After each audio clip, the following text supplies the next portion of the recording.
l'école n'est pas comme avant. Dans l'état actuel des mesures de lutte contre la propagation du virus, les directives nationales montrent qu'il ne s'agira pas d'un retour à l'état antérieur du confinement.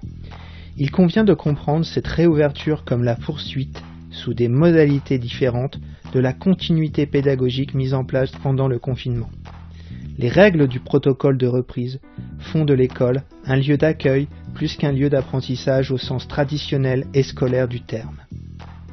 Les contraintes sanitaires, notamment liées à l'impérieuse distanciation physique, empêcheront l'équipe enseignante de faire classe comme avant, que ce soit quant aux éventuels ateliers collectifs, aux apprentissages et activités en groupe, au face-à-face pédagogique ou au guidage personnalisé nécessitant une proximité physique.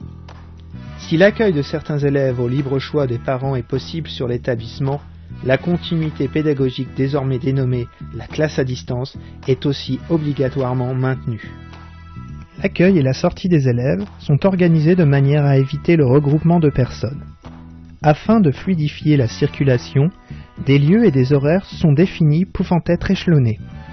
Les parents ne peuvent entrer dans les locaux qu'à titre exceptionnel, avec un masque, sur rendez-vous et dans une salle permettant la distanciation entre le personnel et le parent. Tout est mis en œuvre pour éviter les déplacements en sens contraire, par un sens de circulation unique. De la même manière, le brassage des groupes est évité pour cela. Les déplacements se font selon le fléchage indiqué au sol. La distanciation est visualisée également par un traçage au sol. L'entrée et la montée aux étages se fait côté infirmerie. La descente, côté salle de musique, et la sortie se fera par un accès dans le hall différent de l'entrée dans le bâtiment. L'organisation des salles permet de supprimer les croisements de personnes. Le sens de déplacement unique doit être respecté obligatoirement par tous, élèves et personnel. Les usagers, élèves et adultes, doivent se laver les mains plusieurs fois par jour.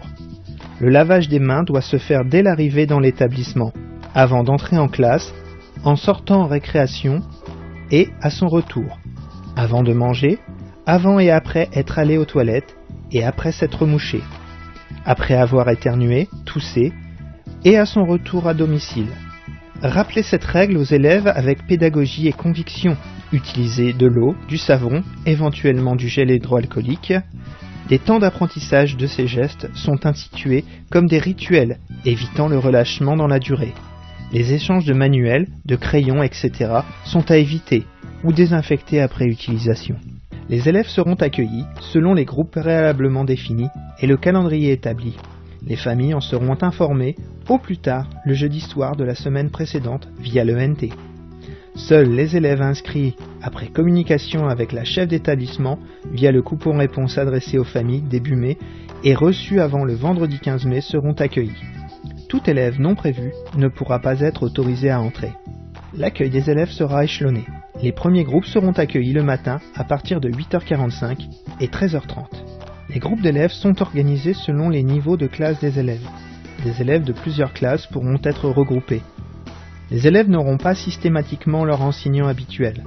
La limite du nombre d'élèves correspond aux consignes sanitaires appliquées à la taille des classes. En aucun cas, ils ne pourront dépasser 15 élèves. Chaque groupe d'élèves sera accueilli sur la base d'une demi-journée. Le choix de l'organisation est réalisé à partir du nombre d'élèves à accueillir chaque semaine et du nombre d'enseignants disponibles pour cet accueil.